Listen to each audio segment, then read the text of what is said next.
Hang on. Hi, everybody. Sorry about that. I'll have to fix that intro because it played full screen last time. I must have grabbed the wrong one.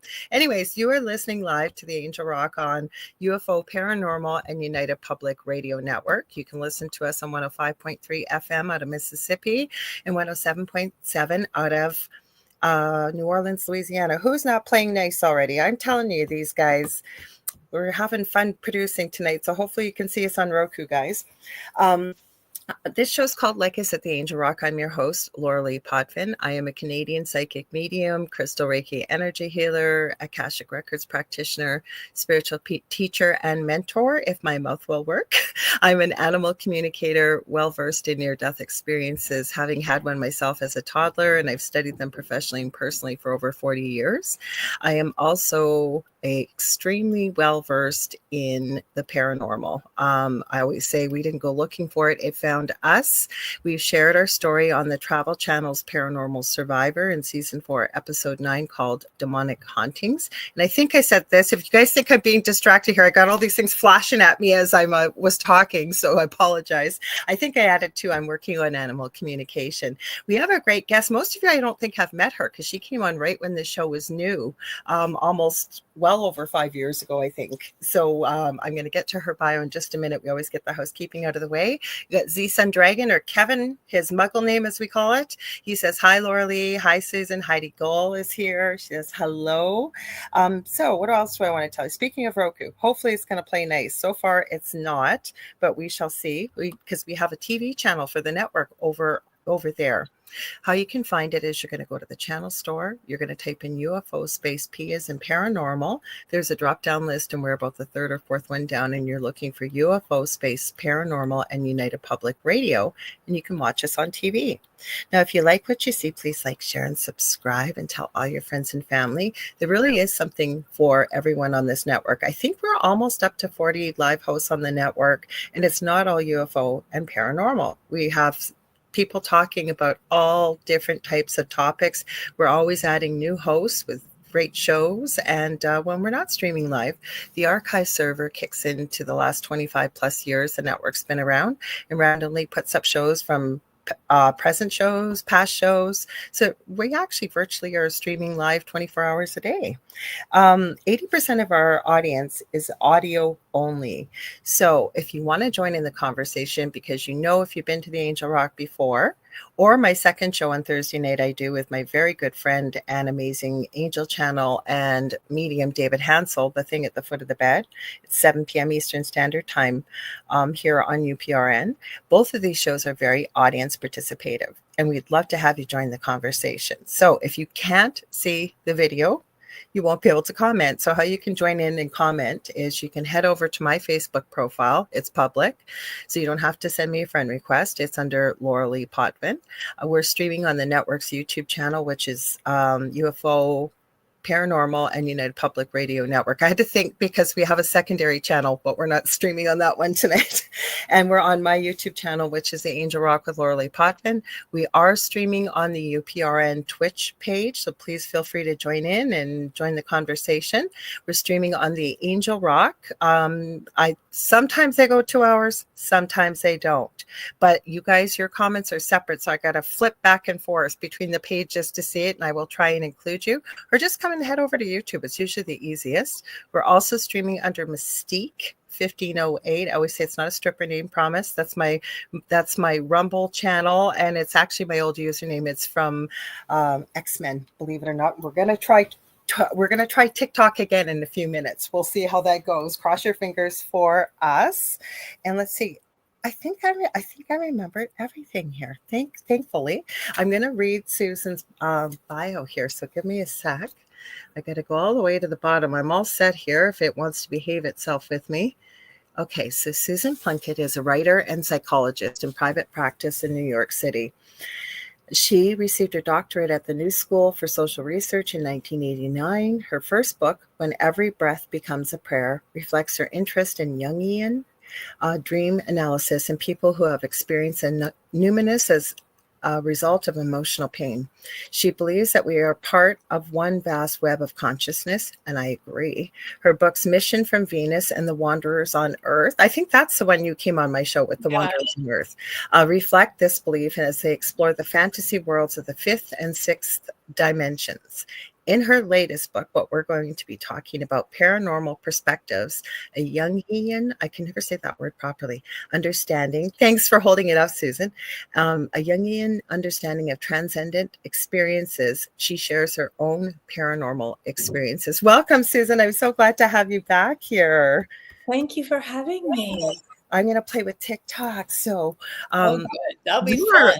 Yes, I am. Well, I'm talking. Well, we'll say hi to everybody too. We got a few people here. Like I said, we got Heidi, we got Kevin. I don't know. Usually it takes people a few minutes. Sometimes we start a little bit after 10 after. So I don't, you know what I always say? How did you start writing all these books? Because psychology and the paranormal, not that all your books are about paranormal, but they've got. Oh, they kind of are. Mm-hmm. Go ahead. Well, actually, I would have probably never started writing. But I was talking to an intuitive, Cindy Dale. Oh, I love Cindy Dale's work. Yeah.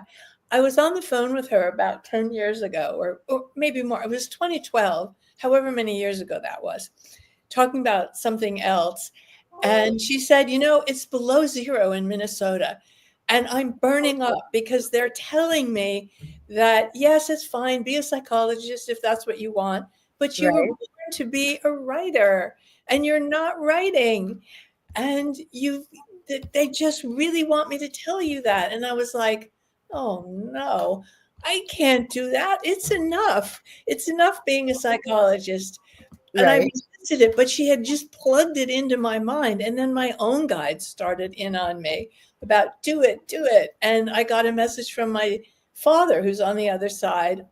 Just do it. So finally I started doing it. And that's how I started writing. But this particular book, I would have never written. This is my fourth book. This book was created by Gavin. You got to tell people who Gavin is, because a lot of people don't know. Gavin is a major mover at the publishing company Collective Inc.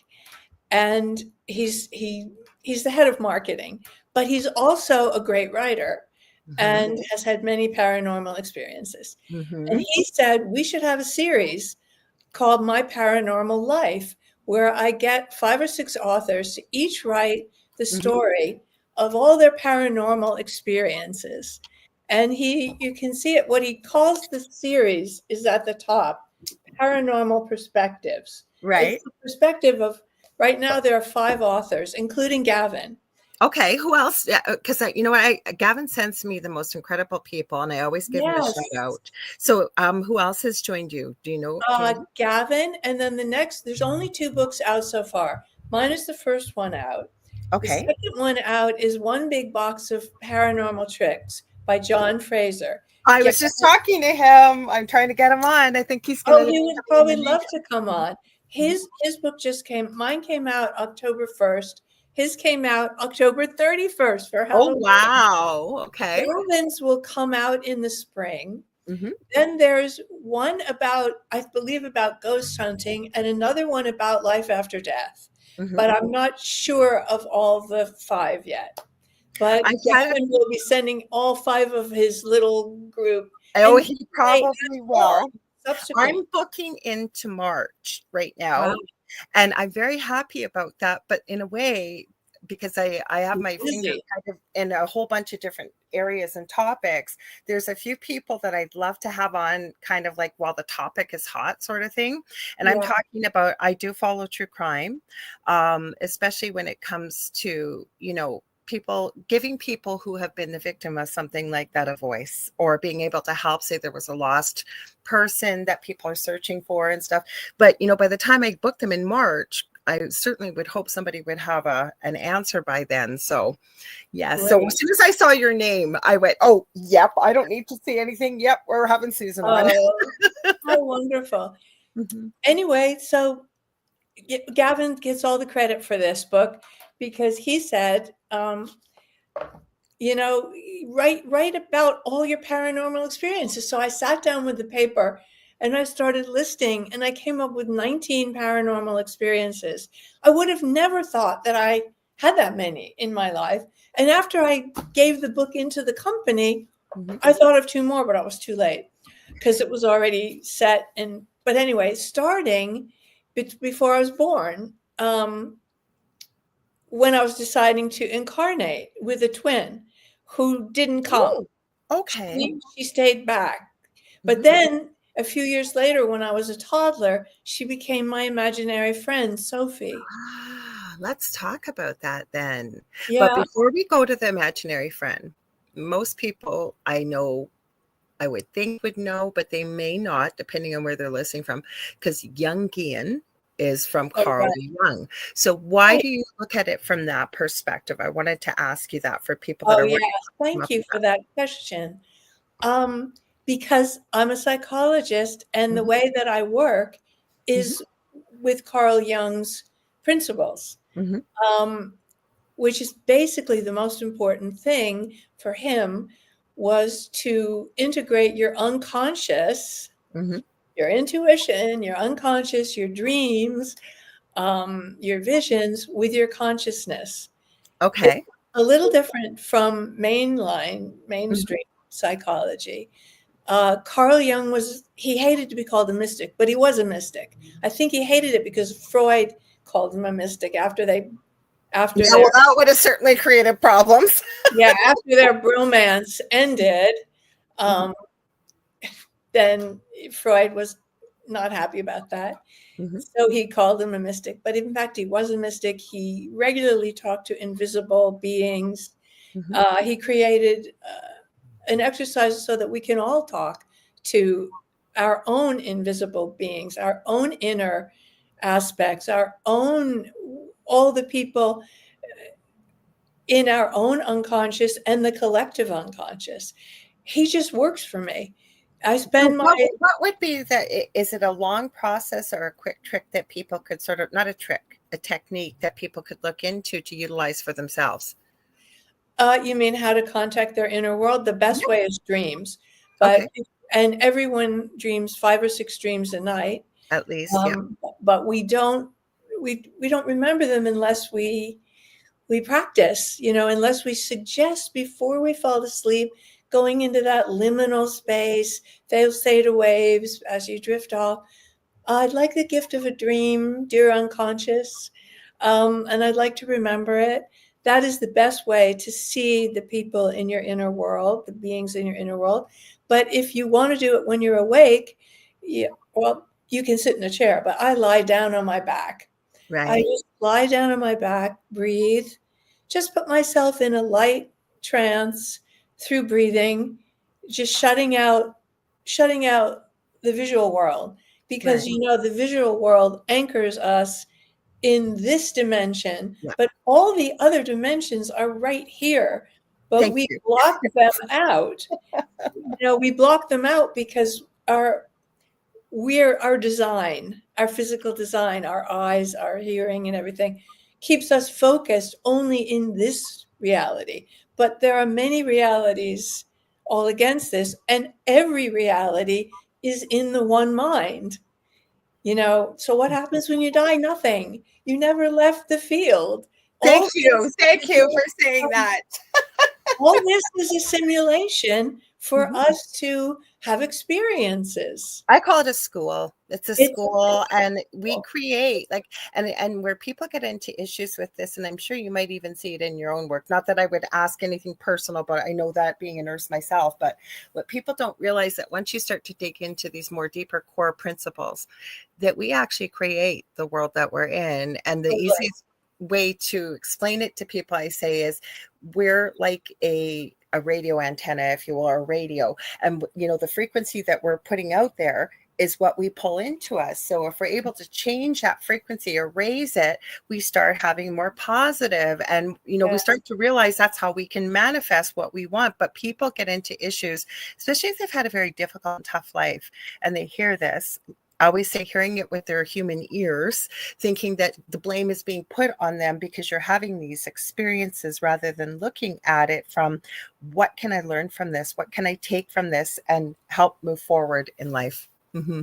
I believe exactly the same. Mm-hmm. And I think that if we can remember that we're all in the one consciousness, Mm-hmm. and our true essence is consciousness.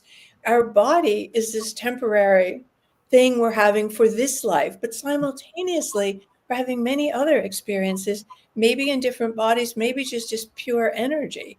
Mm-hmm. And all of us who are having this earth experience, we are working below the level of consciousness, below the personal unconscious, down in the collective unconscious, to keep this whole thing here so that we can experience it. We project it and then we experience it, and we're designed with these eyes, ears, everything to experience our projection. Mm-hmm. So we can change it if Yes. we believe that we can. But, you Mm-hmm. know, everything we learn from when we're first babies and toddlers is acclimating us to this simulation. And we absolutely perceive it as real and solid, Mm-hmm.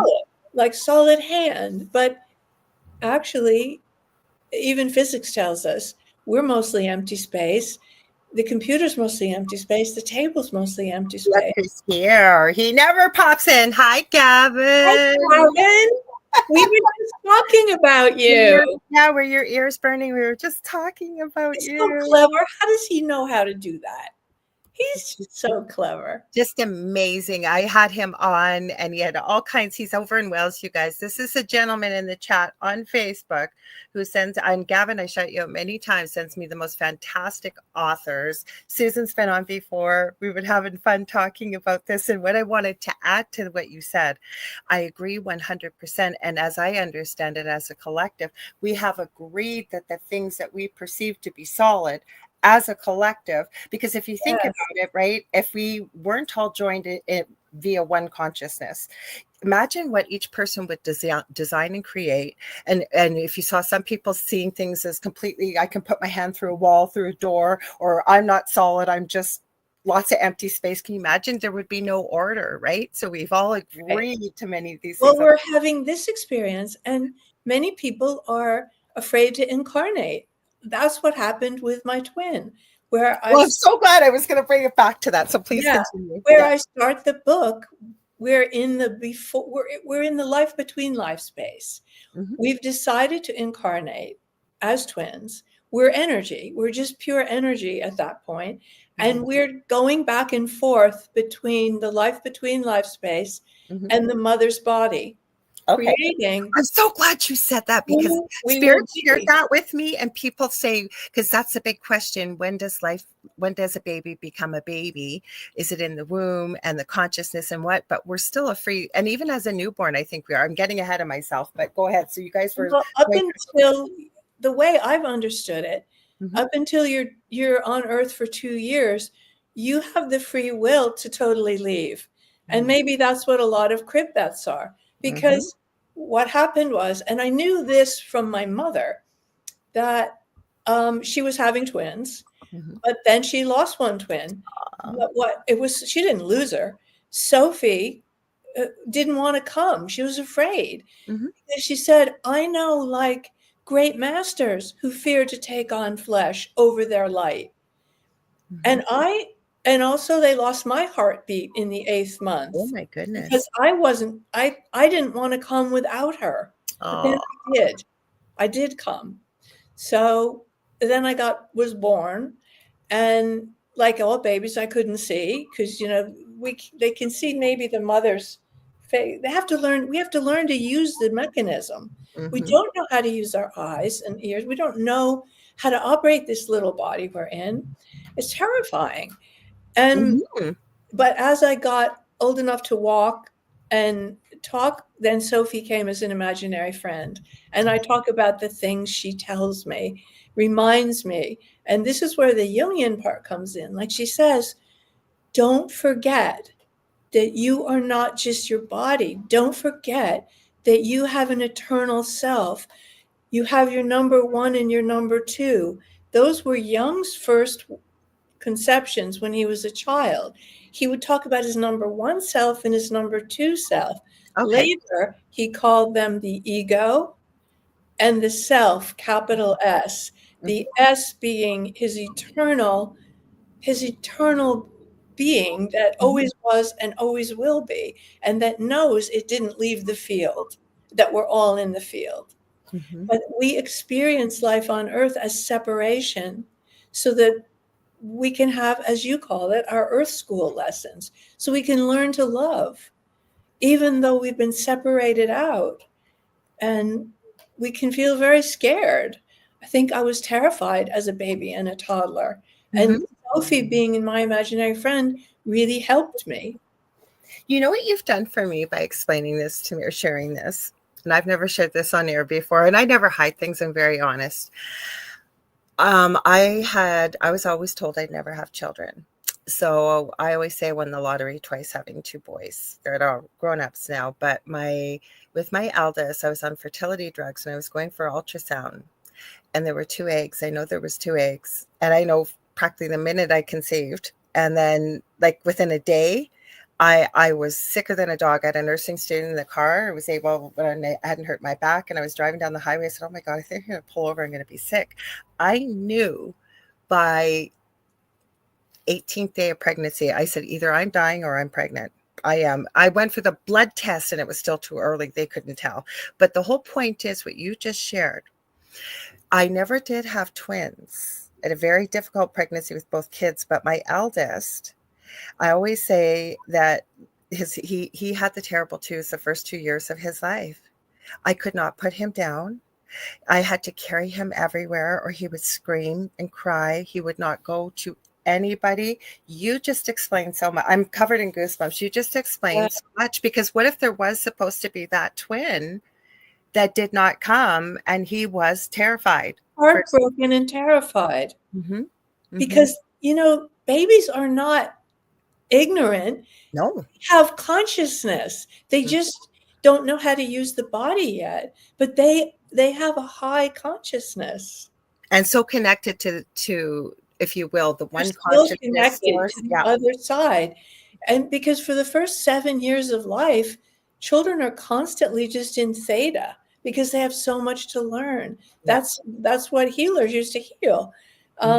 Is theta wave. And do remote viewing, because I've taken remote courses, and what you do is the one gentleman, he just passed away, Dr. Chuck Kennedy, and I just loved him. And I'd taken his course because he amalgamated a bunch of remote viewing techniques and put them together. But the first thing to prepare yourself was to go into a theta wave meditation with the type of binaural beats and stuff that he had, because it's an incredible state of mind, if you will, brainwave, for you to access this type of work, right?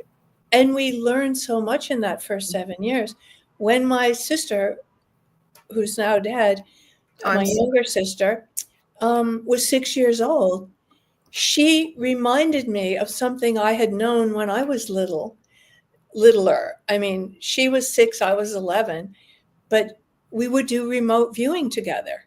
We lived by the Ashokan Reservoir, which feeds New York City. We lived up in the country, and we would go out over the reservoir at night. Our consciousness, our bodies were in our twin beds, but we would be out there, and we saw cigar-shaped and weird-shaped flying vehicles. And her name was Anne, and I said, how did we get here? She said, you don't will yourself, you just imagine it. And your consciousness goes wherever you imagine. And I had forgotten that. I had known that. But you forget it when you get out of constant theta.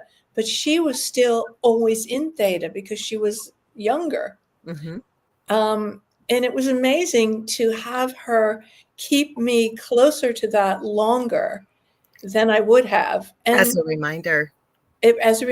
And my mother could not stand it. Like she would say, stop talking nonsense. She would say to my father, these kids, they have to go to school or people are going to think they're crazy. And my father, to his credit, said, I had remote viewing as a child. That's all it is. Don't worry about it. Everyone can do it. And Yeah. they can do it even as adults. He said, I lost it after childhood. Many of us do, because You go well-meaning out of favor. parents, what well-meaning parents start to tell your child, you're getting a little old for that. You Yeah. know, that's in your imagination. And I You wanted get to go back to the your. benefit. Oh, go ahead. Sorry, go ahead, Susan. I was going to go back to something. Go ahead. I was just saying, we get the teachers, the caregivers, the parents. They want you to get in line a little bit, and Inform. cope with this world. Mm-hmm. I wanted to go back to the imaginary friend, because I think this is an important topic, with the fact that I find parents that are bringing children into the world now, it's almost like we're bringing in a newer breed of child, if you will, a new model, an upgraded model. And parents are a little more open-minded to Yes. what's happening. But I do work with people within the paranormal that need help. And, the first thing, they'll be hearing kind of these things from their children, sort of what I'm so grateful that you've shared. How do I support them? What do I do to help? But especially if it's a paranormal situation. And one of the first questions I ask people, I have a questionnaire. Do you have small children or animals around you? And if you do, how are they acting? What are they telling you? What are you seeing by their behavior? And then when the topic of the imaginary friend comes up, I'd love to hear your thoughts, because I believe you're going to say it's very real, right? But what else can you add to that? Mm-hmm. It's totally real. Most parents do accept it, even like straighter parents, Mm-hmm. because some kids have more than one imaginary friend. Oh, yeah. Some of them have a couple of them. I only had Sophie, but they have more than one, and they are souls. These imaginary friends are souls that are close to the child and trying to help the child adjust.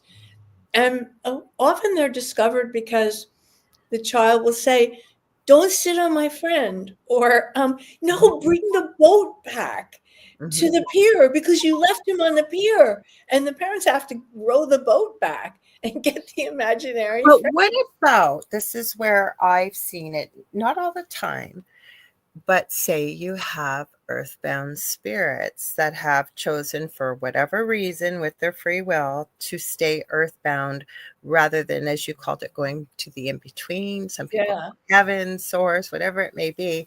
Have you ever encountered that? Because I have, and that's why I always encourage parents to get as much detail from your child, Yeah. even if they can draw it. And I'm not saying every imaginary friend is evil. It's not. Most of them are 90%, Oh, I think, are this most experience. of them are very, I think that the children's imaginary friends, I've never encountered one that wasn't positive.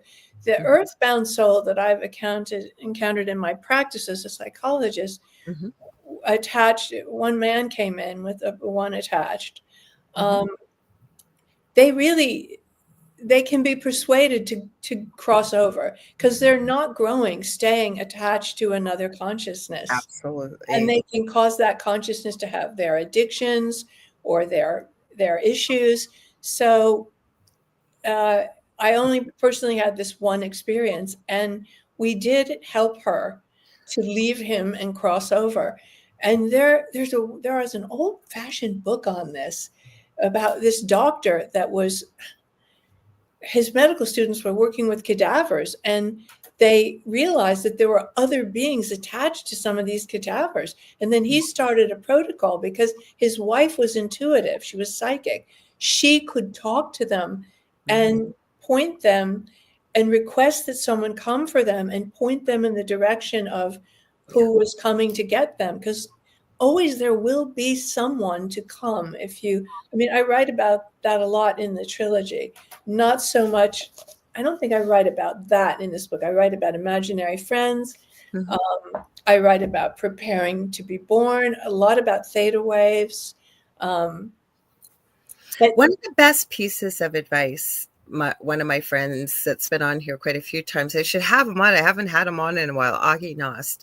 And he suggests, he runs it's called the Mastermind 3 times a week. And they work on consciousness and meditation and, healing and abundance, anything like that, connecting with extraterrestrial in the way of friendly, all kinds of stuff. It's a really, and anybody can join. It's not an elitist type thing for anybody. I think you just have to write the mastermind. I think it's connection@gmail.com. And then they'll send you the link on Sundays. Anyways, he had said that if you run into an earthbound spirit and you're not really sure what you're doing, or you don't know how to help them, try to guide them into calling on someone they love, because Yes, we always have somebody that we have loved in our lifetime. He said a mother figure or a mother or somebody, yes. call on them to come and Help them over. Exactly. Because if you die too quickly, like say in an automobile crash or yep, something, I've you seen don't it. know you're dead. I have seen that, yes. Because your consciousness, you are your consciousness, and you don't realize that that's your body. Your body could be lying there, but you don't even realize it's you, because you're just in your consciousness and you think you're alive, because you are. You're just not, your body's not alive, but you never die. We never die. And because we're in our consciousness, we cannot know that our body's no longer viable, but we're not dead. Well, yeah, and I've run into earthbound spirits. This has happened where it's been very quick. Like, and the same thing with my co-host David on Thursday nights. Now we really believe that unless you designed it to be part of your plan being on this planet, I have yet to run into a spirit, nor has David, and I've talked to many mediums that actually experienced what the physical body experienced at the time of passing, say it was tragic. Usually the soul leaves. Like I've never, even David talks about somebody that was their parachute didn't open and he was just enjoying the falling, and they're like, dude, come on, we gotta go. But he said it just felt so free. And of course, for us imagining that as, oh my God, how horrible. Well, the soul's already left the body, right? Because the soul's not worried. The soul's not worried. And many people, I mean, well, the deaths that I've been through with my mother, my father, my sister, my brother, and some friends, they tell you like, I'm leaving soon, or I'm leaving now. Like my sister just looked right at me and said, I'm going now. And she left. Or you tell, like, I'm very passionate about palliative care. Before I hurt my back, that was what big part of my work, working out in the community. And you're exactly right. Or we find people that will say, mom, for example, mom, or my sister, my brother, whoever it is, your loved one, saying, it's okay to go. And then you take one breath and they leave. Or the other one, the loved one is staying by the bed and night and day, just a walking zombie, and literally walks out of the room to get a cup of coffee. That's when it's easier, much easier. But they you kind of know, because like, for example, in the case of my sister, she was saying, who are all these guys in brown hoods? And I said they're monks. Yes, I knew right away. She said they're monks. She was like, oh yeah. And dad is with them. Great. But I'm writing a book about this. I have 3 books. I have the outlines. I've been saying it forever. I need to sit down and finish them. And the third one, I'll be contacting you if you want to add one too, but it's mainly people in the medical profession, nurses, first responders, anybody who's been there or chooses to share. But what it is the incredible, miraculous things that we see at the bedside as we transition out of the physical body, as I call it, going back home. And I've already run across some incredible stories that there's just no way. You write those up. Your paranormal life. You have to be in Gavin's series. That's my second book, my paranormal story. My first one, my youngest son has severe autism, and he'll be 27 in March. And this is an incredible, crazy story involving even the Royal Canadian Mounted Police, the FDA, like the whole, I couldn't make this. I was literally saying to my partner today of 15 years, I said, the life we have lived, even while we've been together for 15 years, I think most people think we're crazy if we sit down to tell them what this incredible experiences, not all positive, just crazy experiences we've had. Yeah. Mm-hmm. It's So, a rich life if you're open to yeah. those liminal spaces, those spaces that are bordering on all the other realities. I mean, it's hard because we're so designed, our physical design is to focus here. But if you meditate, if you just close your eyes and dream, you can drop into some of these other realities, because wherever your mind goes, that's where your consciousness is. And I'm actually setting up my first course. I've been saying forever I'm going to do it. I'm going to do it sometime in the new year, teaching people how to access their abilities. Because I believe as human beings that it's basically been drilled out of us. Like we've had it up to about 2 or 3. And then most of us forget that, you know, we can do these things: telepathy, telekinesis. We can have psychic ability. Because I've run into so many people who say, well, I'm not a psychic, I don't really have any abilities, and then I they know a tell lot you of something. stuff. Yes. People know. In the old days, when the phone was attached to the wall and it rang, you usually, you just You knew. knew who was calling, or you get an intuition about something. Yeah. But we learn to filter it out. We can bring it back. We can bring our intuition back. It's a great source. It is. So, and how I've, you know, a lot of people need proof. Even after everything we went through with the paranormal, my partner Dell's he's still a big skeptic. For example, there's a loved one that he's very, very close to that he just shared with me this week, and I talk to them every day. And I said, well, you know, they hear you. They haven't gone anywhere. The physical body's not there, but they're there. They hear you. Over there is really right here. It's just like a force field. My father explained that to me after he died, because I said, well, where are you? Yeah. And he said, it isn't about space. Everybody's in the same field, but there's like energy, a force field separating, and I have to find a way, a channel through it to communicate with you via mental telepathy. It's true. And again, there's exercises you can do to work on it. Or I had very interesting, we don't always have these conversations, but my partner Del and I were having them this weekend, and he was talking about with Julie adding, or we were told it was all in our imagination. As a small child, he had told me this story before, but not quite as in depth. He said he very quickly learned as a 4 or 5-year-old he could see colors around people, and he started to learn with those colors. Auras, but also it even into the chest area as well. And he started to be able to see the color of the chakras. Yes. So it wasn't even the chakras. So it was a color system for him that he quickly was able to recognize. Say, if he saw purple, this is what this person really had in the way of intention and energy. And, you know, I think he shared it as a small child and basically was told, like, you're crazy, dude, kind of thing. And so he kept it to himself. He still uses it. And I got to tell you, I've been with him for almost 15 years. He's never been wrong about a person. No, I don't use the system. Doesn't correlate with the chakras, because I work with the chakras, but it's his system. You know, speaking of exercises, I want to add that at the end of I have 19 chapters. At the end of each chapter, I have a paragraph exercise. Each chapter comes with an exercise. So if I'm talking about remote viewing, I give a little paragraph on how to do that. If I'm talking about listening for angels, I'm giving a paragraph about how to do that. So each paranormal experience in the book comes with just a little exercise at the end, which tells you how to do that.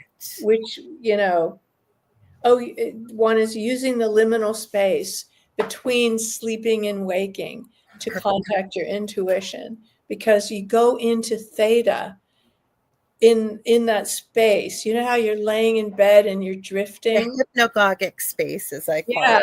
Yeah, the hypnagogic space, right? I call it the liminal in between, but It's easier to say, and I like it better. It's easier to remember, yeah, liminal. it's just like, you know, in between waking and sleeping, you're laying there drifting, and you can get intuitions. Well, you see tons of things because if you're in the dark and your eyes are shut and you're drifting, you're not focused on this reality. So you're starting to see other scenes. Well, you can do it when you're watering the garden. You're holding the hose. I write about one of those here. I was for a short time living in Berkeley, California, and I was watering the garden because everything grows beautifully in Berkeley. And I spaced out, as I often space out. I'm one of those. Um, and suddenly I was in a different century. I was in the UK in front of an old stone mansion, and there was a horse and carriage, and there was a guy helping a woman get out of the carriage. And I swear it was me. She was me. And I was like, oh my God, you space out. If you don't hold to this reality too tightly, you can see all the other realities that you're simultaneously living. Do you think you were visiting a past life? Well, yeah, I was visiting another life because I think they're all simultaneous, even if they're a different. I know, but when you try and explain that to people, right? Like Yeah, when you explain that the past, present, and future are all happening at the same time, that time yeah, is a man-made thing to kind of help right. bring It's the for it's reality. the third dimension. Mhm. We agree to it because with our apparatus, our heads would explode if And we it does when you start going into dimensions and if timelines and when time and everything was happening at one time, our heads would explode. yeah. So we line it all up. Oh, that happened in the 17th, 18th, 19th century, 21st century. Okay. But actually, probably in the quantum field, the one mind is only one time. Mhm. But in the third dimension, we have time. We have Yes. time and we have space, Mhm. neither of which is real, according to physics. I believe it. So Kevin or Z Sun Dragon added that space is where I'll put it back up, where we can receive downloads, also known as messages from guides and spirit. Also, you can get a sense of other realms and past life, or like you said, happening at the same time, Yeah, live. simultaneous lives. Because I'll tell you, I have been getting so many downloads over the last week. I even literally, I think I've had 5 today, and I never get that. And my sign, left ear, really loud ringing. I usually stop if I can, unless I'm driving. They don't usually do it when I'm driving, but I will stop and kind of lean into it, if you will, breathe, and just be open to whatever's being sent to me. Not like, what are you sending me? What is it? How do I use it? I just open, and when I meant to discover it, I do. Because Mhm. you're fearless. I Mhm. think we block out a lot because we're afraid. We Mhm. we we don't want to believe what's happening. I Mhm. remember, well, now I'm in my 70s, but No, when you're not. Are you? Oh yeah, my gosh, you don't look that. You look amazing. Not that 70 is old. I don't mean that, but you look yeah, amazing. no, it is old, but Not in my old. I'm going to be 20s, 60 in August. well, bless you. Anyway, in one night in my 20s, I was lying in bed with my boyfriend, and there was like I woke up because there was a big light in the room hovering over the radiator, and Ooh. it started speaking to me. And it's I visualized it as an angel. And I was like in my head saying, is this angel talking to me? Am I imagining this, or is this angel talking to me? Yeah. And it gave me a message about writing, which, I ignored because I ignored many messages. Mhm. Because what it said was, you are a scribe. You are a Oh, scribe, cool. I like that. which is not exactly a writer. I think it's more writing. I don't know what exactly it is. It wasn't a word that was, in my 20s I knew, Mhm. but I got it various times, that message. And of course I woke up my boyfriend, and, he's like, you're dreaming. You're Of course. Yeah. spacey anyway, but this is a dream. And I was Mhm. like, it's not a dream, but okay. And I Mhm. wrote it, I lit a candle and wrote it all down in my journal and thought of all things if the angel came back, I would want to ask him or her. But it was just that one message from that particular angel. Although I have had other teachers, disincarnate teachers, often angelic beings. I also write about them in this book for Gavin's series. And that, I would say, if I had to say, aside from my daughter, the biggest blessing of my life were my disincarnate teachers. And the messages they gave me about what's really going on here and how important love is and how important it is to embrace everything you think you don't want, because everything you think you don't want will be good for you, and everything you think you want will bring 1,000 sorrows. So stop judging and just try to look without judging everything. One of my teachers said to me, and I was younger then, I hope I don't do this now, but he said, you know, you're so pretentious. It's like a long-term problem with you. And you should just, you turn down the divine, you turn down God 1,000 times a day. And that's a conservative estimate because you think he's a little stiff or she's a little frumpy, judging. Everyone is divine. Everyone is God. Every bird, every caterpillar, every human, just open to it. You think you tell me, because I used to tell him, Munka was his name, I want to see God. And you say, you see God 1,000 times a day and you look away. Because every single thing is an expression of source. But it's so hard to understand that, though, right? Until it isn't now, but it was then. Well, it is, and especially developmentally in our 20s or whatever. We're in a different space now than we were in our 20s, right? We've lived more life, we've seen things, and to be able to understand, and I always use analogies with people, and it's oversimplified, but I've talked about this many times on this show, that we say God or source is, and I'm not disregarding God, but was a big lump of clay or Play-Doh. And he decided he was going to create this third dimension, Earth. So he's taken little bits of his clay and he's created everything. Now, everything would be separate from the mound of clay, but is it not all connected? It all came from the same mound. To try to explain to people, that's how we are on this planet. We really are all made of the same thing, all of us, whether we don't look the same or not. A little bit of energy. We are all the same. We are all exactly the same. Exactly. And we are all divine. Every one of us. But not it's just hard when you get people that are like really awful to you or mean, really awful things, right? It's hard. Your ego gets hurt and our ego gets angry. But as Jung said, you know, we have our ego self, but we have our million-year-old eternal self, our number 2. And that, the soul part, never gets hurt or angry. But if we're too attached to our ego, which most of us are because we walk around here and we believe it's all real, we do get hurt until we stop and we say, that's just my ego. Like my daughter's boyfriend just told me tonight, oh, I spent 5.5 hours being interviewed by all these people at Amazon. And then today they told me they don't want me. And I said, well, that's just your ego that's hurt. If you were supposed to work there, you have a job, stay where you are now, you would have gotten the job. Let it go.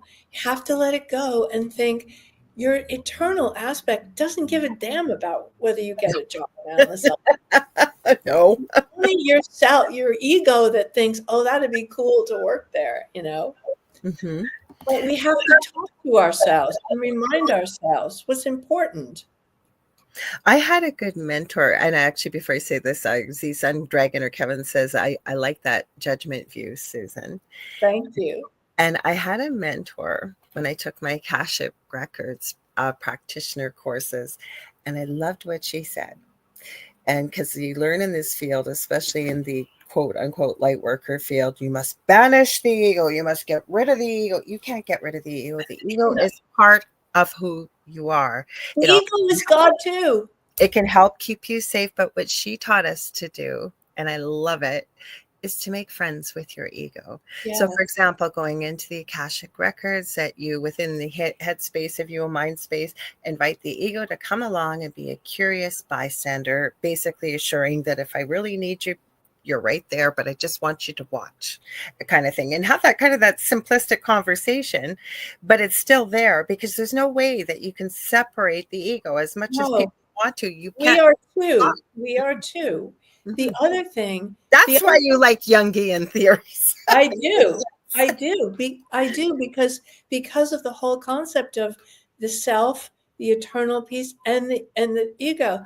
But another thing that I say to myself when I think, oh, why am I so hurt by that, or why am I so like judgmental? Because of my ego, and then I say, but don't beat up on your ego, because your ego sacrifices itself to play the role of the bad guy in a way, who who always seems to be like causing trouble, and it's the ego that's arrogant and pretentious and all that, but But the ego keeps you safe too. it That's keeps you safe. It keeps you from getting hit by a car when you cross the road. It kind of runs things in that way. But if you see that it sacrifices itself and plays that role, and it is part of the whole too, part Mhm. of the divine too. Kind That's of why I always say embrace it all. Embrace it all. The everything, the yeah. past, the present, the future, everything you've lived through, the ego, whatever it may be, because that's what makes you you and you unique. And it does. It's a complicated thing we're engaged in here. Hmm. Because I think when we're pure consciousness, without a body, I wonder, I mean, I don't know the answer to this. If we still have an ego when we're pure consciousness, when we go to the life between life place, which we can all do. I mean, there's a whole institute to travel to the life between life place, and a whole protocol started by this guy, this psychologist, Michael Newton. You may have heard of him. I He's, may know. he's he's dead now, but people he was treating people who were going through past life regression work, and suddenly they started going to the life between life place. And when I heard about that, I wanted to go to the life between life place because I wanted to visit my sister after she died. So I went and learned to do it too. And I can tell you that life between life place, well, first of all, the way that they do it is 8 hours, 4 hours practicing, and then 4 hours you do it. You go to your last death Yep. and you piggyback on that death over to the life between life. So it involves a lot of consciousness work. And Right. then when you're there, oh my God, you are so blissed out. Like you never want to come back It because, sounds almost like a near death experience. well, And it is kind of a death experience. You go over and everything is mental telepathy. You Mhm. know everything. Words are so clumsy compared to continual mental telepathy. I knew my body was laying on a chaise and it was weeping, but I wasn't even consider caring about it, and didn't ever care if I saw it again because I was so happy in this And space. love. And love. There's no And word love in and the love. love. Hmm. Yeah. So once you've done that, nobody needs to be afraid to die because we're going to the life between life space. We're going to communicate through mental telepathy with anyone we want to see that's over there. And not only that, a part of us is always there. So a part of every being on earth is always there because we don't bring our whole consciousness I'm into so glad you said this a because human you body. were talking about your teachers, and this is something else as a spiritual teacher and mentor. I teach people. You can set up, as I call it collectively, spirit, if you will, and spirit will show up and you can learn about all kinds of things. They will come and teach you during the dream space if that's easier for you. Yeah. And exactly some of the things you are saying, right? And the reason when you said about the ego, and again, I don't have all the answers, but to me, when you're in a place, I always try to explain it to people like this. When we're looking at things and the ego is involved, we'll say, I say we're looking at things with our human eyes. But when we go back home, especially work as a medium, and somebody will say, is so and so angry with me because I wasn't there, or we ended on bad terms. And the way Spirit shown me, when you're in a space of pure love and there's nothing else but love, there isn't a need for ego because it doesn't fit the vibration. Nobody's angry. Mm-hmm. Or hateful or anything. There's no judgment. It's nothing but love. So there's no space because for an ego, because you don't have fear. You don't have all these things you would have on the earthly plane. Does that make sense? Yes, because we suffer so much here. Mm-hmm. We all think, we're not good enough. We're not smart enough. We're not beautiful enough. We're not rich enough. I don't know. We don't write well enough. Whatever our thing is, we all have these stupid ideas. They're all just ego. So you get really free of them in that life between life space because it's not about that stuff. It's about love. Plus, I always say we become our true whole self. Yeah. We drop the ego, we drop the fet, if you will. I was going to say family. I don't know why. I don't mean family. I mean our body, right? And so the ego goes, the human eyes go, if you will. And we actually become who we truly, truly are. It's almost like we're stuffed into this. Well, the way it's explained to me, and it makes sense. And I can remember bits and pieces as a toddler having an NDE. But we, as I understand it, there is a lineup of souls to come here because we come in with spiritual amnesia. We get shoved into these dense, heavy, clumsy bodies. Like you said earlier in the show about babies learning how to use the body, right? And you even hear about people that some people can remember being in the womb as well as the process, or you can go back to it with regression. And it's incredible to hear people's stories of what comes out of that. Yeah. And speaking of human eyes, you don't need eyes to see. I mean, you need eyes to see this reality, but like if you do astral travel and you wake up out of the body and you then see your body lying on the bed, well, the eyes are in the body that's lying on the bed. So what are you seeing with? Your consciousness. Pure consciousness sees. You don't need eyes to see. And you're not limited. You're not limited either, though. Exactly. That is one of the weirdest things, and it freaks people out. My daughter came into my room a couple years ago when she was in her 20s, and she said, "I'm scared." I said, "What's the matter?"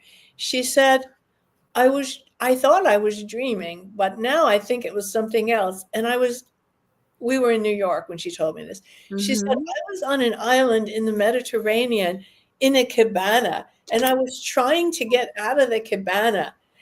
And I think I was locked in. And then I woke up." The dog is walking around behind me. Okay. My Labrador retriever looking for food. She said, and then I woke up and I was standing, rattling my closet door. Ooh. And my body was on my bed. Oh, you got it. I know that was some of the points Gavin wrote about. So please tell more. What do you think happened? Why do you think this happened? What happened was she, first she said, I didn't know what was happening, but I looked across the room and the first thing I saw was the little green light where the charge goes into my computer. Okay. And then I thought, oh, so I must be in my room. I thought I was in the Mediterranean. And then she looked over and there was her body on the bed. That's kind of. And then the minute you see that, you slam back in. I was just going to ask you, did she just snap right back in the minute she saw it? And then she woke up and she came in and she said, "Mom, I can see without my body. I don't know what happened. Was it a dream? Because I really was not in my body. I was really in the Mediterranean Sea on an island." Yeah. I was like, yes, you were. Your body wasn't with you, but your consciousness was there, and your consciousness sees. Mm-hmm. And then your consciousness saw the green light and your body. Mm-hmm. So, but it frightened her. And then it happened several more times that she knew what it was. And we once we understand that our consciousness does not need a body, Mm-hmm. and you were conscious before you had a body. You were Mm-hmm. conscious when you were building the baby's body, when you were working with the mother's body to craft the baby and person you would be. You were just pure conscious. And then when we die, we're consciousness again, because we don't take this with us. No. We don't need this. We had quite the conversations this weekend. Like I said, we have a neighbor that got, and we love all our neighbors so much. I left my old house from it being extremely haunted, lost everything. And we moved we're in a townhouse here. And my neighbors were even affected by the energy and the activity. It was awful in the previous home. And here, everybody's gotten to know everybody. It's like a family. Nobody bugs anybody. We mind your own business. But you ever need anything, you could go knock on anybody's door and they'd help you. And one of them got sick probably about 11 weeks ago, and she's palliative, and it's happening very, very, very quickly. So we had a lot of conversations, my partner and I, this weekend. And because of, again, he's very intuitive, but by choice, I think chooses not to tap into that, his choice. But talking about what happens after you die, and this person that he's very, very connected to, and how much he misses this person. And he said, I talk to them every day, but like we were saying again earlier, and your dad shared with you, they're not gone. And people try to understand, because they think heaven's way up here, and how do they come from way up here and come back down here? Does this mean they haven't crossed over? And all these thoughts. But again, we're looking at it with human. It's the only way I can explain it. I don't know if there's a better phrase, but I always say we're using our human eyes rather than. And I can remember what you said too. I think that's important to remind people that our consciousness can see, and it doesn't have eyes, so we can see. Yeah. Right? Mm-hmm. Yeah. I think it's because important. when you see things as a medium, a psychic, and intuitive, you're not using your human eyes. Oh God, no. But you're seeing things. So consciousness sees. We rely on the human eyes in this dimension, and it's so powerful the way we're designed with these senses. They glue us, they fix us in this reality. Mm-hmm. But I love to share this thought, which I read from some physicist, I think somewhere, that if there was no human on Earth, not even one human being, none of what we see would exist, because our cats and dogs see a slightly different version, and dragonflies have 50,000 eyes. They see it. Even a human fly. I mean, not a human fly, but a fly. A fly in the human world. In the human world. That's what I'm trying to say. They don't see this reality. Horses don't see this. Reality is species specific. Mm-hmm. It depends who's looking.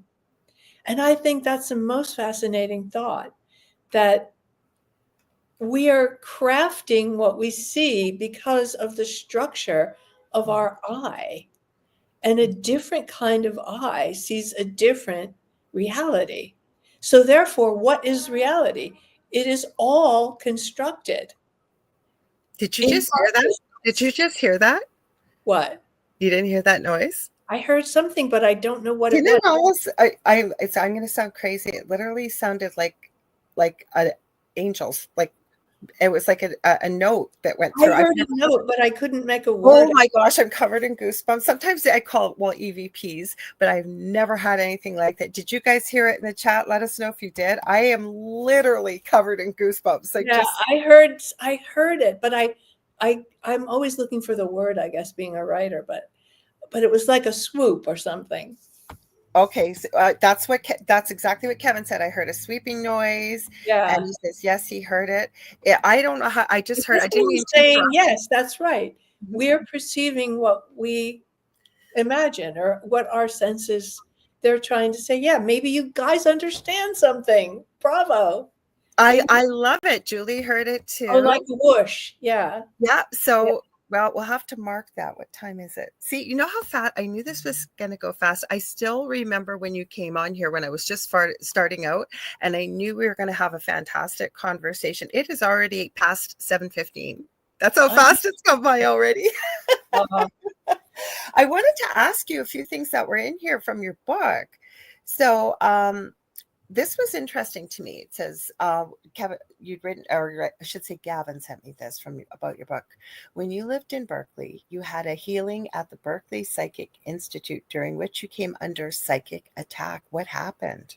What happened was, I'd been walking down the street in Berkeley, and I saw a sign for the Psychic Institute. I was 29 at the time that this happened. And I went in and I made an appointment. And then the next week I went to my appointment. They showed me in, they took me upstairs.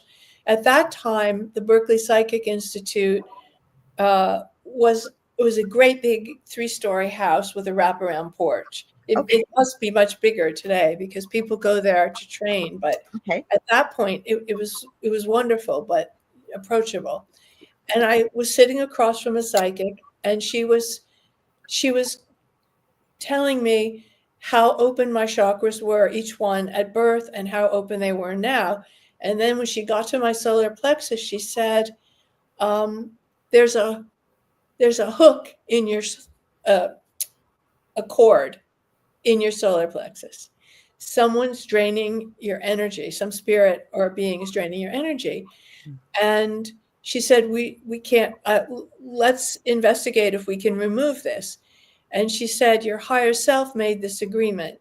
So you have to seek permission of your higher self for us to remove this cord.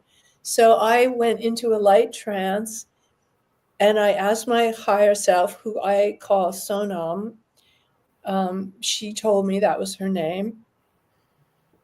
When I was on the other side. And she said, yes, I give you my permission. And so I told the psychic, and then the house started shaking. The whole building was shaking. So I looked up, I looked down, I said, is this house rocking? And at that moment, 2 older psychics came in, a man and a woman, and they sat on either side of her. The 3 of them were then facing me, and they concentrated to stabilize. I thought they were stabilizing the house. What they were doing was sealing it to drive off the entity. So then they said, you need to trace this cord back to find this where it came from. So I again went into the light meditation, and I got a vision of myself on another planet, with a slightly different body, but I knew it to be me. And I was boarding a cigar-shaped spaceship with a line of people. And I saw my current partner, the partner I had at Berkeley. He was not getting on the spaceship. He was looking at us, and I turned and I was walking backwards onto the spaceship, keeping eye contact with him. And then I realized he put the cord in that dimension, in that life. So they didn't want to cut it. They wanted to dissolve it. Interesting. Did they say why? They just said they thought that would be a better thing to just dissolve it. Because some people cut, they pull out, but they were dissolving it. And then I was like, oh, right, now I got to go home, and I'm living with him, and the cord is out. And that's when I decided I thought I would return to New York and leave him in Berkeley. And that's what I did.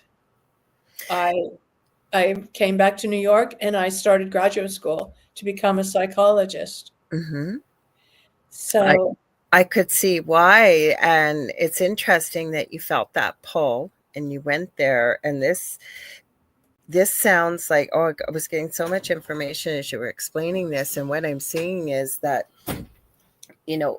dissolving a cord versus cutting it, because I'm thinking with cutting it, and especially on another planet, if you will, another realm, I literally kept feeling like he was much more evolved and had a lot more knowledge and to manipulate energy, whatever it might be, right? Yes. That cord. So I literally could see when I asked you that question that had they cut it, he had the ability energetically from that realm to just continue it. Dissolving it literally got rid of the roots and everything. There was no way. Am I on the right path? Or they said he's a very powerful being and he's not from here. Yeah. And he was fascinating. Oh my God, sex with that man. I wanted to ask you about that. It was like about your experience with him. Into the hard drive of the universe. I mean, of course, I was in my 20s, but he was already then in his 40s. Didn't he see another face on you, though, or something? I remember. Oh, that was the person after him. Oh, okay. So what happened with that? I'll tell you what happened with that. Anyway, what they said in the Berkeley, just to finish it, that he was very powerful. That's what I was feeling as you were telling me this. I haven't had a chance to read the book yet. Yeah, much more powerful than me, but he was stuck at some level.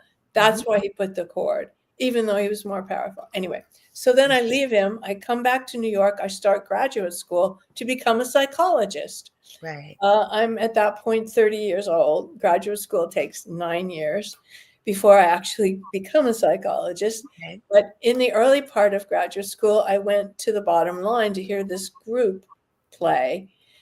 Because a friend of mine took me there. My friend Maggie took me there.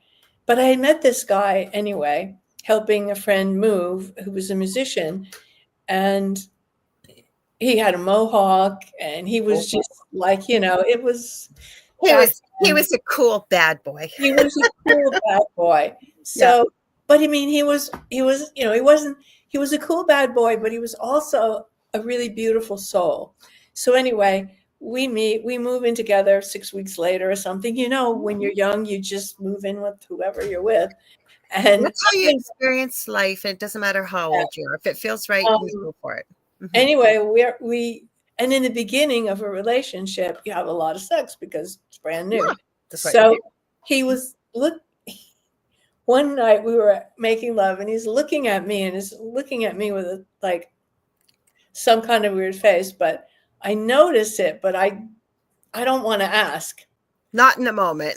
Not in the moment. So the next night I'm coming home. I go to school. He writes songs all day. He was writing jingles and music. Mm-hmm. I come home, and back then he had a handheld tape recorder. Now it would be different, but he was singing a song that he had just written called The Girl with the Golden Eyes. And I was like, oh, that's a weird, what are you writing about? And he said, well, when we're making love, you don't look like you. You look sort of like you. I said, what are you talking about? He said, I have brown eyes. Mm-hmm. He said, well, your eyes turn light gold. Your face looks a slightly different shape. Your neck looks a little longer. I was like, you're kidding me. He said, no, I swear. I said, true. So I go right away to an intuitive, a medium, and I say, what is going on? And she says, you were together on Atlantis. When you make love, you appear to him in your Atlantean body. Ah, that makes total sense. But I didn't realize it, because I was just so involved with feeling all the sexual energy. I had no idea that my eyes changed color, my neck elongated, my face, none of it. And that didn't happen with every person I made. Like, it didn't happen with the guy from the other planet. That sex was like, You had to have some magical thing, though, to have that kind of, when you have that. Yeah, kind of, I'm never embarrassed to talk about sex either, because, there's so much when it has to do, even in the magical world, the energetic world, there's so much behind that. So when you run into something like that it's earth shaking, there's usually a lot more behind that. Maybe Energetic body. It had to do with the cord. Who knows? I don't know what it had to do with. But anyway, this sex was just beautiful sex. It was just like I loved him and he loved me, and we recognized each other, and and I believe that was probably true, that was my Atlantean. He didn't appear to you that way, though. Isn't that interesting? Maybe men are more visual. I don't know, or I don't know why he didn't appear to me that way, because I was looking at him. Well, you would have had to have been for him to be looking at you and seeing exactly. I was looking at him, and he looked just like he normally did. Maybe that was just a special treat my soul did for him. Oh, maybe part of the process. Did not know anything about it. Part of the process, right? Maybe. Like you guys, you were, like you said, you were both in love with each other, and men are more visual than women per se, right? So maybe that was just something else that, or maybe that was a gift my soul gave him, and my current personality, Susan, didn't know anything about it, but my soul was like, here, I'm going to do this for you. I think it's cool. It was cool. It was very cool. So there's also a part, it says the raw material and so raw meaning for people listening, RA, and the law of one have been important to your understanding of what we're all doing here in the third dimension. Ra claims to have created one of the pyramids using thought alone. So who is Ra, not rot, Ra, and how did he do it? That's what I was trying to say. How did Ra, this won't make any sense, but I'll tell you what Ra says Ra is. Ra is a six-dimensional memory complex, which is a group in the higher dimensions. I think it's like a group consciousness. And in the 1980s, the early 1980s, Ra was channeled by Carla Ruckert. And Dawn Elkins was the scientist who was asking the questions, because she wasn't awake when she was channeling, because he was using her body and her voice. And there are videos of this, actually, that one can see. And Don would ask, I don't know if Don was a physicist or he was some kind of scientist, and he would ask Ra the questions, and Ra would use Carla's voice and they would, on a reel-to-reel, because it was 1980, reel-to-reel tapes, tape it all. And then they transcribed it into books, which are called the Ra material, which you can get on Amazon. And Don was asking all kinds of questions about Earth and life on Earth and people on Earth. And one of the things he asked about was the pyramids. And there are those three great pyramids outside of Cairo. There are many other pyramids under the ocean and in different places in South America, but they're all over. Yeah, but he was specifically asking about the Egyptian ones. And Ra said that 11,000 years ago, Ra, using thought, created the largest pyramid, so that is not made of anything from Earth. Wow. It is made from his thought, materialized as that pyramid. The other two pyramids were made from things on Earth, but moved with the mind. The stones were moved with the mind. But the big one was not made of anything from Earth. It was made from Ra's thought. That is just mind-blowing to me, because I've always known Ra as being one of the sun gods. May not be talking about the same one, I'm not sure. I wondered that myself. Ra says that he evolved, his group, evolved on Venus in the sixth dimension. We only know Venus in the third dimension because we're in the third, where the atmosphere is sulfuric acid. But Venus, like Earth, simultaneously exists in every dimension. And Ra lived on Venus when Venus was in the sixth dimension. And Ra, it was the 6-dimensional beings are very powerful. Excuse me just for a minute here. We're going to delete this and put someone in timeout. Sorry, we're flushing the toilet right now. Thanks. Sorry. Go ahead.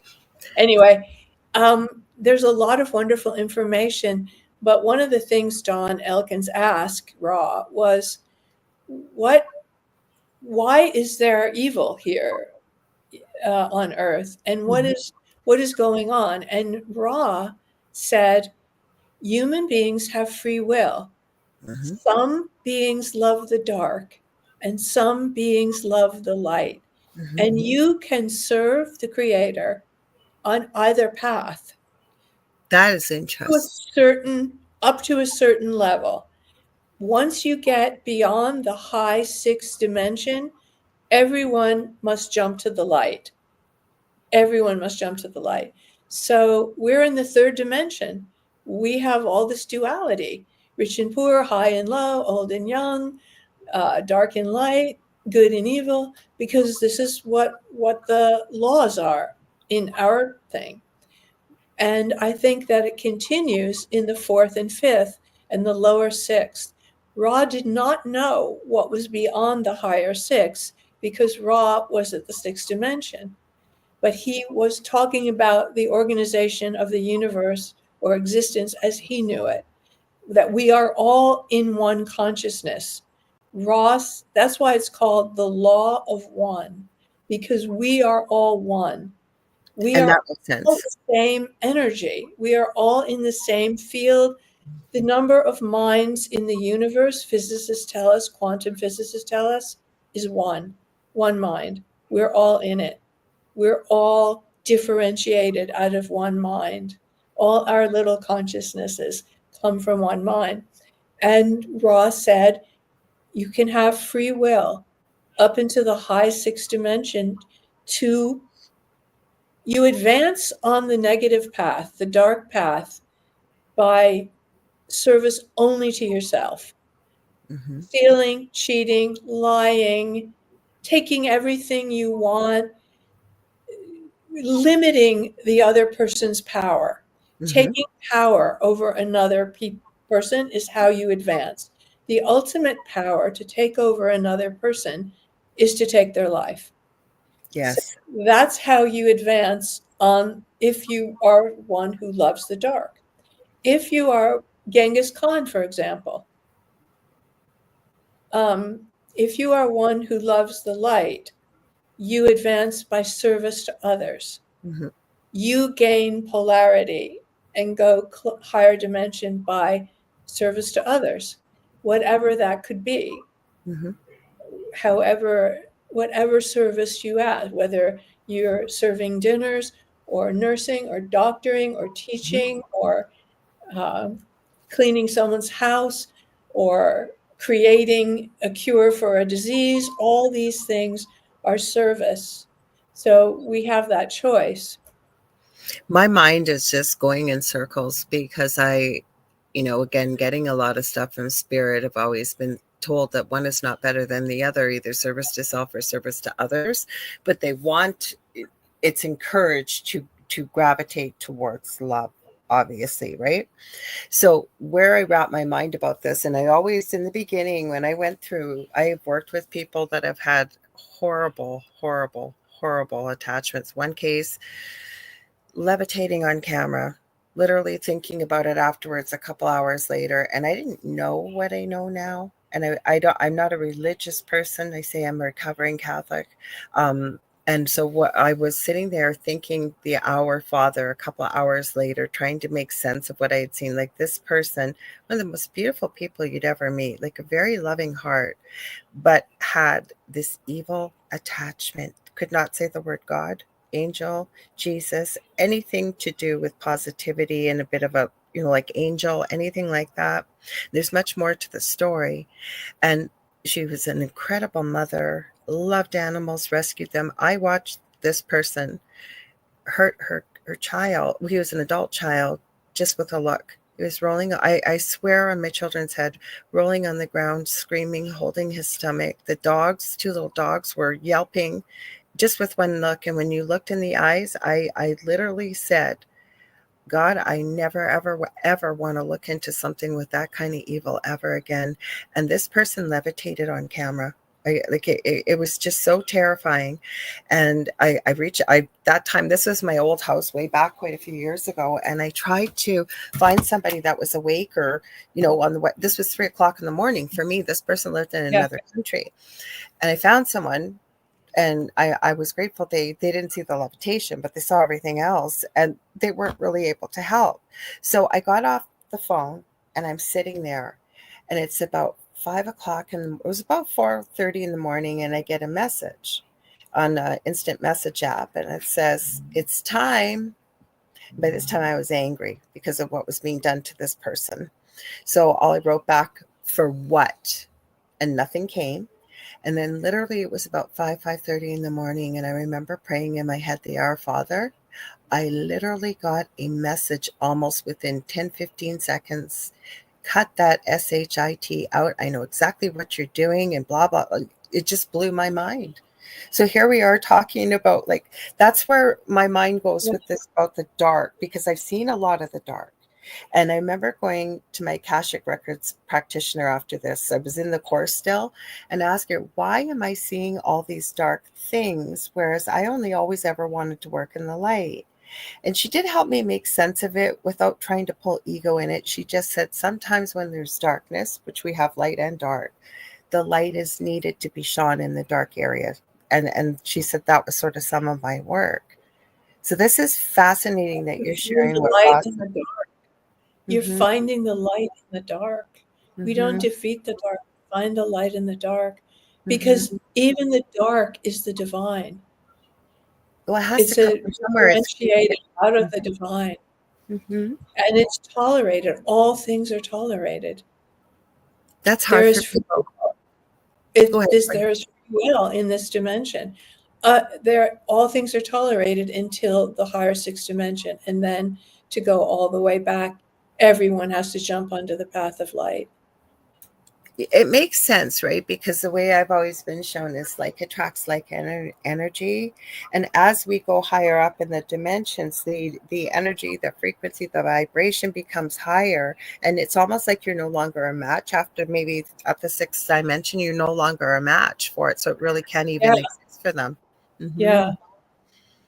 Wow. But you're giving me so much to think about. Yeah, you already know everything I'm saying, so I'm not telling you. I understand it, but and even my co-host had said this, and it was really profound to me, because we do judge and we do label, and it's true as human beings, right? We name things, we label them, and he had said, what was it? How he had said it? He had said, like, something that we as human beings may look at it and say that's evil, but say it's an entity, or say it's an extraterrestrial, say it's whatever, not of this world. What if they were back on their planet or their place, wherever they are, that it's perfectly acceptable to do that, in the way that evil is sort of in the eye of the beholder, depending on what you're dealing with and where it comes from. It made sense to me. And also, if everything is part of the oneness, then everything is part of source, and every kind of anything can differentiate out of it. And it makes sense. Yeah, we do have free will. And like Ross said, some love the light and some love the dark. And some walk in the middle. I have seen some that work with both. I think so too. And that's you can fool around there or whatever you want up until the high sixth dimension, because there have been dark beings on Earth. There are. I've run into them. Yeah. But I mean, even when you look at history, like Ra gave the example of Genghis Khan as a person who was, he killed so many people. Yes. Probably a Stalin. They take so much power. Killing other beings advances you on the dark path. But then it makes you think too, right? Then you get into the question of, because I don't judge people that use religion, right? Or need religion. It's always whatever gets you on the path that you're meant to be on, helps you feel closer. For me, it's God. It could be universe, could be source, could be whatever people want to call it. But we tend to look at it too, because I think of religious dogma and our judicial system, right? That evil is punished. There's a punishment for it. So that's our third dimensional. But where I was going to go with that is, I've heard people say, then what's the impetus for remaining to be a good law-abiding citizen and to treat others with respect and love? Right. It's kind of it's not my question. In our dimension, we do have that system of punishment and laws. But I think when we leave, right? That's what they were talking. Like when we cease to exist on this planet, for example, but our consciousness is still there, but we gravitated towards the dark, possibly the ultimate darkness, like you said, to take a life. And there's nothing happens to somebody for that, right? Right. I think because it's legal. I mean, legal isn't the right word, but I hear you. It's part of the design that this can be done. You see a lot of discussion of this in the raw material because there were higher dark entities who did not want raw giving this information to humans through Carla and Don and this Jim who was running the tape recorder. So a fifth dimensional entity tried to kill Carla.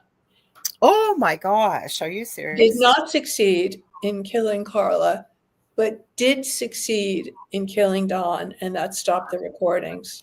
Oh my goodness. Because this fifth dimensional entity drove him crazy and he shot himself. Oh, I'm so sorry. This is a scientist, but there was still 2.5 years worth of recording because they were looking for ways to get into this dimension. And Ra warned them. Ra was a sixth dimensional being. He told them that they were under attack and that this was a very brave thing to do, to bring this information. But I need to be reading more in this because I've heard of Ra. I have actually had a client, and they didn't want to tell me because they thought I would think they were crazy. Most people think what we're talking about, right? They don't want to tell anybody because I don't want you to think I'm crazy. They believe in one of their lifetimes that they were part of the Ra collective or Ra themselves. Yeah, they may have been and decided. That's what I told them. Yes. Yeah, they could have certainly been. I mean, in the 60s, we had Seth. I heard of that. Jane Roberts. And he's the first channel that I was reading about as I was starting to see channels as a late teen, early 20s. And he was fifth dimensional. And he described a slightly different, he described a lot of things. But Ra was a sixth dimensional being. And so he had more information. Absolutely. Which was very interesting. But they both contributed. Ra had never been a human. Seth had been a human a long time ago and was able to be channeled through Jane Roberts because they had lifetimes together, apparently. Did Ra say why he decided to create the Great Pyramid? Yes, there's quite a bit about it in the raw material. Okay. It was to help people raise their vibrations. And at the time the pyramids were created, they were aligned with certain... They are, yeah. whether certain stars or certain planets. Constellations. It's off now. Ra said they can't be used for that anymore because the alignment has shifted. But yes, there were chambers for raising your vibration. They were as an educational tool is what they were for. And they were aligned with certain heavenly bodies. Because you just know that they weren't created with human hands. I don't care what you're so fascinated by them. We're so fascinated by them. So Kevin is saying this is so fascinating, Susan. And Kasoon is here. He's over in Sri Lanka, and it's early morning there. So I'm so grateful when he comes in. I forgot to say hi to Juliet Evans. She was here from the UK earlier, and it's late over there as well. So Kasoon is asking, is this Ra the husband of Isis? I don't know the answer to that. I don't think he is. You said he was never a human, right? He was never a human. So not that Isis was human. She was a goddess. Yeah. I don't know about that Egyptian cosmology, but Ra was definitely focused a lot 11,000 years ago on Egypt. So I've wondered that too, because the god Ra and all of that. I don't know. I don't think that was in the raw material, but I'm always fascinated by channeling anyways. And I do automatic writing and things like that. But I know, and it's fear, honestly, to not let myself go into a trance to do something like that. And I keep going back to my experiences in the previous home and what I was dealing with. But I also know, had I not had those experiences, I wouldn't be doing what I'm doing today. So I'm working on conquering that fear, because I am fascinated by people that channel. Fascinated. Yeah, I am too. And I also block a lot. I will receive information by mental telepathy. Always, that, and I take it, and that's where my books come from. Not this, but the trilogy. This is my story. All my. I love that you got exercises after every for how to do things. But several of my teachers have said, why don't you just do channel? And I said, because I don't want to do that, because I'm afraid to do that. And I'm happy to get the downloads in the dreams. I get enough information there. And I mean, even sometimes I can, if I'm writing, they're channeling directly to me, and I'll write a word, they'll change the word. They're just telling me what to write. And sometimes I look up and I think the writing is in the air. It's just in the air, and I'm just typing. So no, I hear you. Or when you were talking about consciousness can see, and I've been noticing this lately, when I'm doing something, it's literally like my eyes are getting in the way. Like I will close my eyes, and it could be something mundane that I'm working on. I don't know what it is, but I've really been taking note of. Maybe I was meant to hear that consciousness can see, but I can literally perform it, but obviously not driving or something. But like whatever it is, it takes a bit of concentration and working. I find that if I remove and I don't do it on purpose, it just sort of happens that I'll close my eyes, and it's like, yeah, I can do this 10 times faster without watching with my eyes. It's so weird. And especially if you want to recall a memory or something, you just close your eyes. You're right back there. You see everything. You see everything just as it was, because your consciousness went back there. But even as a psychologist, I'm sure you learned this too, that the mind doesn't recognize in the fact that if you go to, say, even trauma or a traumatic memory and you start to go through it, especially with the eyes closed, the body will actually create the same physiological stress chemicals and as if you were actually going through it, right? So you have to be careful. You have to be careful what you think at all times. You have to be careful where you put your consciousness, because literally you can put your consciousness anywhere you want. And when you sleep, every night your consciousness leaves your body. You dream you're on another planet, your consciousness is on the other planet. You dream you're in an island on the Mediterranean, your consciousness is there. The body obviously isn't at the moon or in the Mediterranean, but the consciousness really is. Shut your eyes and think of something, imagine it, and you're there. You're there. You are absolutely. Because we are consciousness. That is what we are. Our ultimate reality is consciousness. Kevin says, I can relate, Susan, about writing. When I write about my guides, I get that quote unquote help with the words change too. Meditation comes to mind as well. He says he agrees on everything you are saying. Thank you. I'm glad that we. I told you this was gonna fly by. You got a few more minutes, only I told you it's gonna. Yeah. So, do you have any other?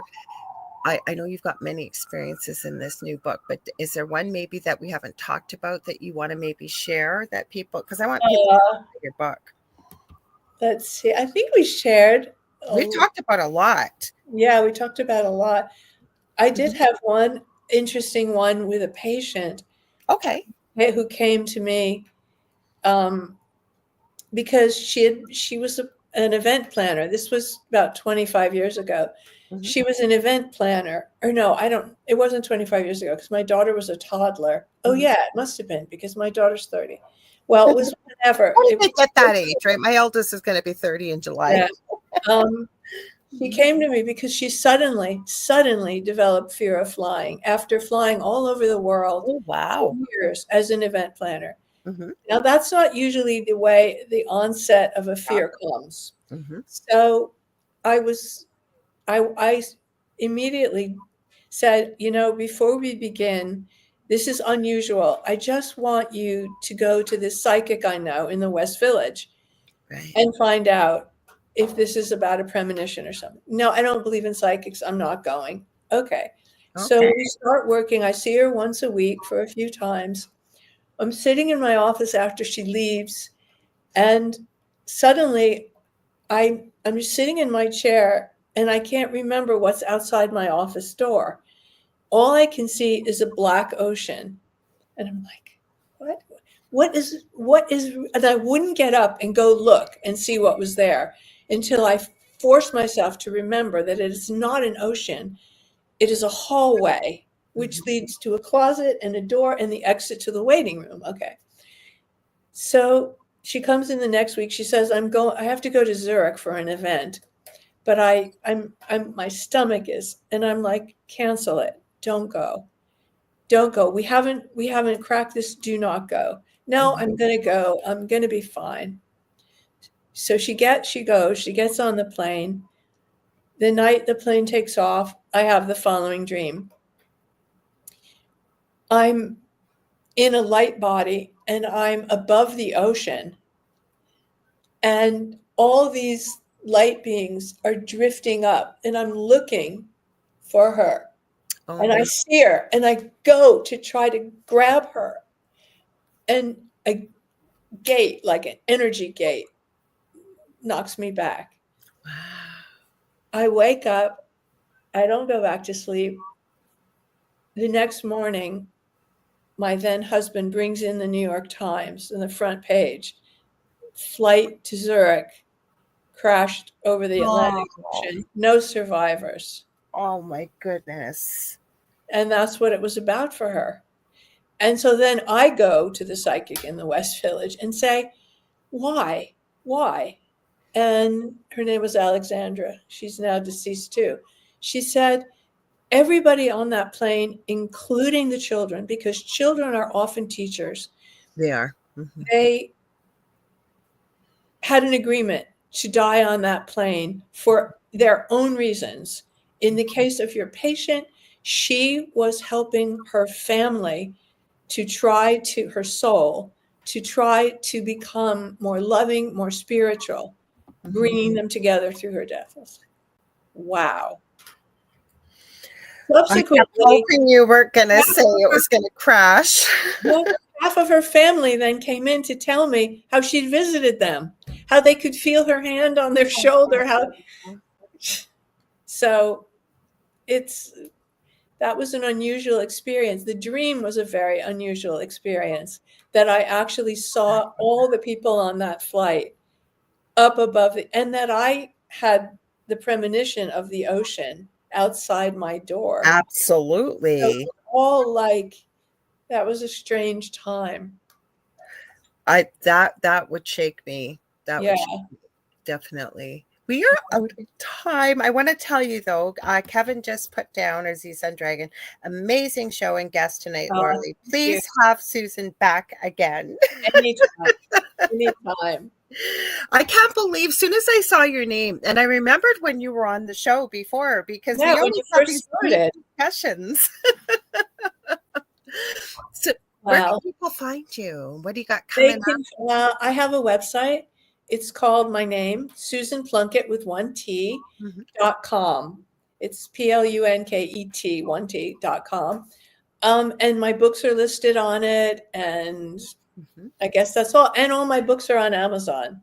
Yes. Or you can get them through the publisher, but you can just get them on Amazon. I don't know how to work this thing to make it. This is the book that we've been talking about tonight, A Jungian Understanding of Transcendent Experiences. Transcendent is like a really wonderful feeling paranormal experience. I'm glad you said that because that was one of the things on here we didn't get Yeah. to. And so I think we did cover. I don't usually use his notes that he sends. And Gavin, if you're listening, it's not that I don't appreciate them. I do, but I'm just one of these curious people. And I just go like, what do you mean by that? And where do you go? Yeah. And I got to hear You it must all. be sleeping by now in Wales. It's the middle of the night. Well, I don't know. I think he's a night person. I know I am. I'm Yeah. going to bed early for me. It's like 2 a.m., 3 a.m. Uh, And then I'm up at like 7. I don't sleep a lot. But anyways, I want to wish everybody, including yourself, happy Thanksgiving for those that are yes. celebrating in the US. Yes. Canada's already had it, but happy Thanksgiving. And I want to thank everybody that was here today. Julie's just saying great show. We didn't have our whole usual crew that we usually do here, but a lot of people popped in because I know they'll be watching on the replay though. So because I know I'm going to hear more saying please have you back. And I know when I have a good guest, you're a fantastic guest. So thank you for being here.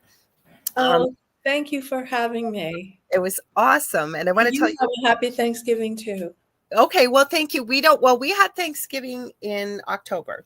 Oh. We should have it the same times as our brothers and sisters in the US because they're already, not that Thanksgiving is anything. Where are you? I'm Are in you Canada. Oh, you're in Canada. Oh, I'm in Thunder lucky Bay. you. Thunder Bay in northwestern Ontario. I'm about 35, 40 minutes away from the Minnesota border.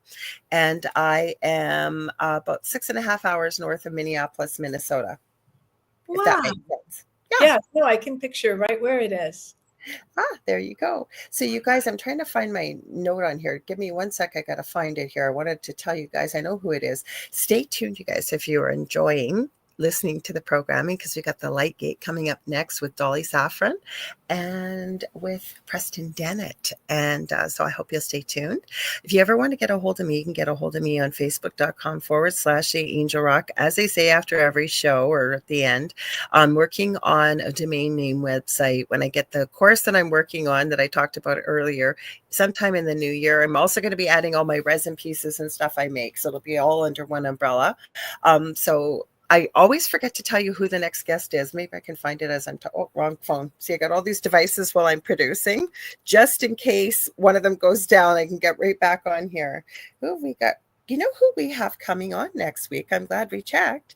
Miss Julie Jean Bassett, who is in the chat, animal communicator extraordinaire and incredible shamanic practitioner. So she will be on with me next week.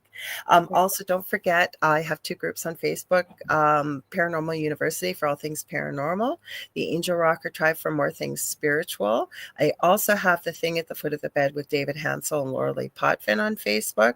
We are getting closer to 200, like Dave always says on our show on Thursday nights, 7 p.m. live here on UPRN, that when we get to 200, Dave and I are going to start going live in there from time to time. So I want to thank you all so much. Again, Susan, thank you. Thank And you. stay tuned for Dolly and Preston next. Okay, guys? See you on Thursday.